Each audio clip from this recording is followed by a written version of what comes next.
మీరు ఇప్పటి వరకు ఈ యుద్ధం వల్ల కేవలం ఆయిల్ మరియు గ్యాస్ సంక్షోభం లేదా ఆహారపు పదార్థాలు కొంత ఖరీదవుతాయని మాత్రమే అనుకుంటున్నారు. కానీ నేను మీతో ఇలా అంటే, ఇండియా నుండి వేల కిలోమీటర్ల దూరంలో మిడిల్ ఈస్ట్ లో జరుగుతున్న ఈ యుద్ధం వల్ల ఇండియా మొత్తం ఆటోమొబైల్ ఇండస్ట్రీ కదిలిపోతుంది.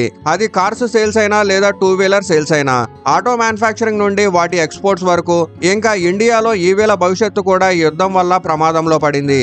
ఇప్పటికీ కూడా ఈ యుద్ధం వల్ల మీ కార్ లోన్స్ మరియు ఈఎంఐస్ చాలా కాస్ట్లీ అయ్యే అవకాశం ఉంది. ఇంకా భయంకరమైన విషయం ఏంటంటే, యుద్ధం యొక్క అతిపెద్ద ప్రభావం ఇంకా రావాల్సి ఉంది. ఇరాన్ యుద్ధం వల్ల గ్లోబల్ ఎకానమీ పైన ఇప్పటికే ఎఫెక్ట్ కనిపిస్తున్నాయని అందరికీ తెలుసు. కానీ ఇండియా ఆటో మార్కెట్ రాబోయే కాలంలో యుద్ధం యొక్క అతిపెద్ద బాధితుడు కావచ్చు. దీని వెనక ఒకటి లేదా రెండు కారణాలు మాత్రమే కాదు, మన ఆటో మార్కెట్ ధ్వంసానికి మొత్తం చైన్ రియాక్షన్ ప్రారంభమవుతుంది.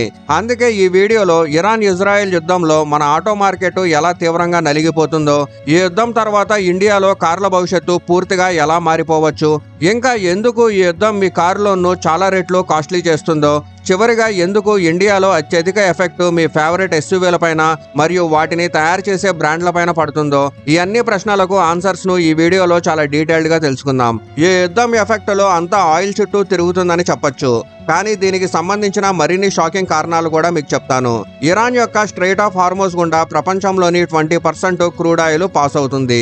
ఇది బ్లాక్ అయ్యే కారణంగా క్రూడ్ ఆయిల్ ప్రైజెస్ బ్యారెల్ కు $100 పైగా చేరాయి. అంటే ప్రస్తుతం మార్కెట్ ప్రకారం బ్యారెల్ సుమారు $104 నుంచి $112 మధ్య ఉంది.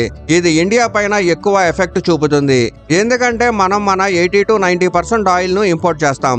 కానీ $1 కూడా క్రూడ్ ఆయిల్ ప్రైస్ పెరిగితే ఇండియా పైన ఎంత పెద్ద ఎఫెక్ట్ ఉంటుందో మీకు అంచనా ఉండొచ్చు. ఆటో కార్ రిపోర్ట్ ప్రకారం క్రూడ్ ఆయిల్ లో $1 పెరిగితే ఇండియా యొక్క యాన్యువల్ ఇంపోర్ట్ బిల్లో సుమారు 12,000 కోట్ల నష్టం వస్తుంది. ఇప్పటి వరకు ప్రభుత్వం పెట్రోల్ డీజిల్ ధరలు పెంచలేదు. ఆయిల్ కంపెనీలు పెరిగిన క్రూడ్ ఆయిల్ ను అబ్జర్వ్ చేశామని చెప్పింది. కానీ యుద్ధం ఎక్కువ కాలం కొనసాగితే చివరికి పెట్రోల్ డీజిల్ ప్రైజెస్ పెరుగుతాయి. అలా జరిగితే ఇండియన్ ఆటో మార్కెట్ లో రెండు పెద్ద మార్పులు కనిపిస్తాయి. ఒకటి, కన్జ్యూమర్స్ కొంతకాలం పాటు వెహికల్స్ కొనుగోలుని ఆపేస్తారు. రెండవది, చాలా మంది బయ్యర్స్ చిన్న మరియు ఫ్యూయల్ ఎఫిషియెంట్ కార్లకు ప్రయారిటీ ఇస్తారు. ఇది ఇండియా యొక్క ఎస్యూవీ హెవీ మార్కెట్ కు పెద్ద దెబ్బ. ఇది ఆయిల్ సమస్య గురించి. ఇప్పుడు గ్యాస్ క్రైసిస్ ఎఫెక్ట్ మీ ఇంటి గుమ్మాలకు మాత్రమే పరిమితం కాదు, ఆటో కంపెనీలకు కూడా గ్యాస్ క్రైసిస్ తో కదిలిపోయాయి. వాస్తవానికి వీల్ మ్యానుఫ్యాక్చరింగ్ ఫ్యాక్టరీస్ లో ఇండస్ట్రియల్ నేచురల్ గ్యాస్ ఉపయోగిస్తారు. కొన్ని రోజుల క్రితం ఖతార్ లో ఎక్స్పోర్ట్ ఫెసిలిటీ పైన దాడి జరిగి డ్యామేజ్ అయింది. దీంతో ఇండియాలో సాధారణ ప్రజలకు గ్యాస్ సప్లై సాఫీగా ఉంచడానికి ప్రభుత్వం ఇండస్ట్రియల్ సెక్టార్స్ కు అలాట్ చేసిన గ్యాస్ సప్లైని భారీగా కట్ చేసింది.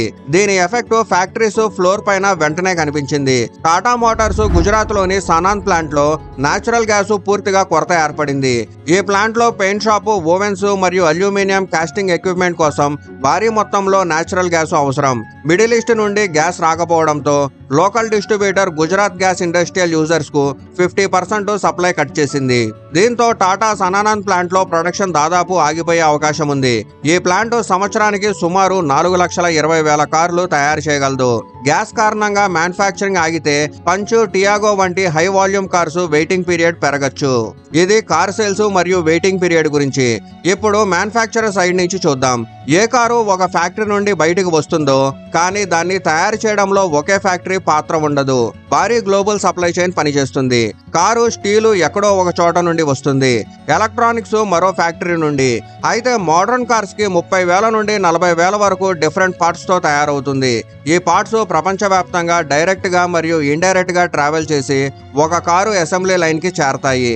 ఈ పార్ట్స్ జర్నీలో ప్రతి స్టెప్ లో మ్యాసివ్ ట్రాన్స్పోర్టేషన్ ఎకోసిస్టమ్ ఉంటుంది, షిప్స్ నుండి ట్రక్స్ వరకు. అయితే ఇక్కడ మిడిల్ ఈస్ట్ గ్లోబల్ షిప్పింగ్ కు చాలా ముఖ్యమైన ట్రాన్సిట్ హబ్. అయితే స్ట్రైట్ ఆఫ్ హార్మోజ్ ఇప్పటికే బ్లాక్ అయింది. రెడ్ సీ రూట్ కూడా కాంప్రమైజ్ అయింది. దీంతో యూరప్ నుండి వచ్చే ఎసెన్షియల్ ఆటోమోటివ్ పార్ట్స్ మరియు సెమీ కండక్టర్స్ తీవ్ర ఆలస్యం అవుతున్నాయి. అయితే కార్గో షిప్స్ కి లాంగ్ రూట్ తీసుకోవాల్సి వస్తుంది. దీంతో 14 నుంచి 20 రోజులు ఎడిషనల్ గా పడుతుంది. ఛార్జీలు కూడా భారీగా పెరుగుతుంది. మ్యానుఫ్యాక్చరర్స్ ఈ ఖరీదైన లాజిస్టికల్ కాస్ట్ ని భరించాలి. ఇది మరింత పెరిగితే కస్టమర్ జోబుల వరకు కూడా వస్తుంది. ఇంకా ఇది షిప్ రూట్ ఒక్కటే కాదు, ట్రాన్స్పోర్టేషన్ ప్రతి స్టెప్ లో ఉపయోగించే మీడియం పైన ఉంటుంది. అంటే ఆయిల్ పైన ఆధారపడి ఉంటాయి. ఆయిల్ ప్రైస్ ప్రైజెస్ పెరిగితే వెహికల్ మ్యానుఫ్యాక్చరింగ్ కాస్ట్ కూడా పెరుగుతుంది. కార్లు, బైకులు కాస్ట్లీ అవుతాయి.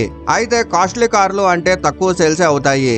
ఇది డొమెస్టిక్ సేల్స్ కి మాత్రమే కాదు, ఎక్స్పోర్ట్స్ కూడా తీవ్రంగా ఎఫెక్ట్ అవుతాయి. Maruti Suzuki, Hyundai, TVS, Bajaj వంటి brands Middle East, North Africa రీజియన్లకు వెహికల్స్ ఎక్స్పోర్ట్ చేస్తాయి. ఇండియా ఆటో ఇండస్ట్రీ సంవత్సరానికి 6 మిలియన్లకు పైగా వెహికల్స్ ఎక్స్పోర్ట్ చేస్తుంది. ఎక్కువ భాగం 2 వీలర్స్ మరియు బడ్జెట్ కార్లు. ఇవి మిడిల్ ఈస్ట్, ఆఫ్రికా, లాటిన్ అమెరికాకు వెళ్తాయి. ఇంకా UAE, Saudi Arabia, Oman, Kuwait Indian auto makers కు ముఖ్యమైన మార్కెట్లు. కానీ ఇరాన్ యుద్ధం వల్ల ట్రేడ్ రూట్ ఆగిపోయింది. షిప్పింగ్ డిస్క్ ప్రీమియమ్స్ పెరిగాయి. ఎక్స్పోర్ట్ కాస్ట్ స్కై రాకెట్ అవుతుంది. డెలివరీ టైము పెరుగుతుంది. అయితే ఇవన్నీ ఉన్న వెహికల్స్ ఆ దేశాలకు చేరినా కూడా యుద్ధం ఎఫెక్ట్ తో ఎకనామీలో కార్ల డిమాండ్ ఎక్కువగా తగ్గుతుంది. ఇంకా యుద్ధం ఎక్కువ కాలం కొనసాగితే ఆటో ఇండస్ట్రీలో సప్లై చైన్ డామినో ఎఫెక్ట్ కనిపిస్తుంది. కోవిడ్ పాండమిక్ లో సప్లై చైన్ ఎలా కొలాప్స్ అయ్యాయో మనకి తెలుసు. సెమీ కండక్టర్ షార్టేజ్ చాలా కాలం కొనసాగింది. ఫ్యాక్టరీస్ హాఫ్ స్పీడ్ లో పనిచేశాయి. డెలివరీస్ లేట్ అయ్యాయి. యుద్ధం వంటి పరిస్థితి కూడా ఆటో సప్లై చైన్ లో సేమ్ క్రైసిస్ తీసుకురాగలదు. మోడర్న్ కార్స్ కి semi conductors, special gases, metals, electronics కీలకం. ఇవన్నీ గ్లోబల్ సప్లై చైన్ పైన ఆధారపడి ఉంటాయి. వెస్ట్ ఏషియాలో యుద్ధం వల్ల హీలియం గ్యాస్, ఎల్ఎన్జీ సప్లై పైన ఎఫెక్ట్ పడుతుంది. ఇవి సెమీ కండక్టర్స్ మరియు ఇతర ఇండస్ట్రియల్ ప్రాసెస్ లో ఉపయోగపడతాయి. అయితే ఇండస్ట్రీ ఎక్స్పర్ట్స్ ప్రకారం ఈసారి సప్లై చైన్ లో కోవిడ్ లాంటి స్లో డౌన్ మాత్రమే కాదు, యుద్ధం వల్ల ఇన్ఫ్లేషన్ సైడ్ ఎఫెక్ట్ కూడా భరించాల్సి వస్తుంది. ఆటో ఇండస్ట్రీలో సప్లై చైన్ కంటే పెద్ద సమస్య యుద్ధం స్పాన్సర్డ్ ఇన్ఫ్లేషన్ అవుతుంది. అయితే చాలా మంది దేశపు ఆర్థిక వ్యవస్థలో ఆయిల్ ప్రవహిస్తుందని చెప్తారు. ఆయిల్ ప్రైజెస్ పెరిగితే మొత్తం ఎకానమీ కదిలిపోతుంది.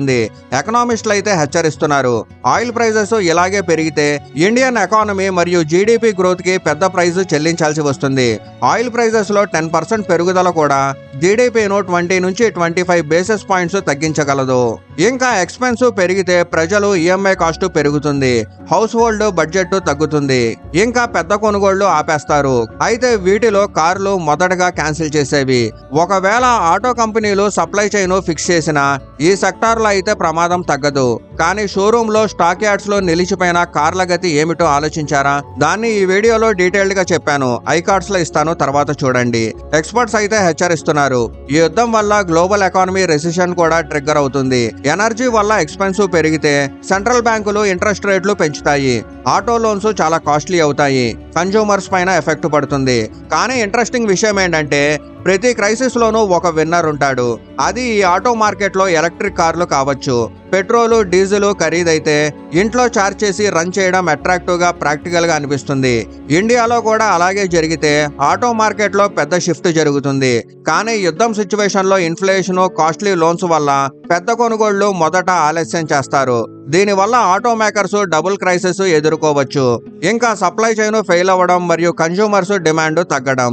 ఇరాన్ యుద్ధం ఇండియా నుండి వేల కిలోమీటర్ల దూరంలో జరుగుతున్న జియో పొలిటికల్ ఈవెంట్ కాదు, అది ఒక చైన్ రియాక్షన్. పెరిగే ఆయిల్ ప్రైజెస్ నుండి గ్యాస్ క్రైసిస్ వరకు, ఫ్యాక్టరీ ప్రొడక్షన్ నుండి కన్జ్యూమర్ డిమాండ్ వరకు, ఎక్స్పోర్ట్ నుండి ఇన్ఫ్లేషన్ వరకు ఈ యుద్ధం షాక్ వేవ్స్ ఆటో సెక్టార్ ప్రతి భాగంలో అనుభవించబడతాయి.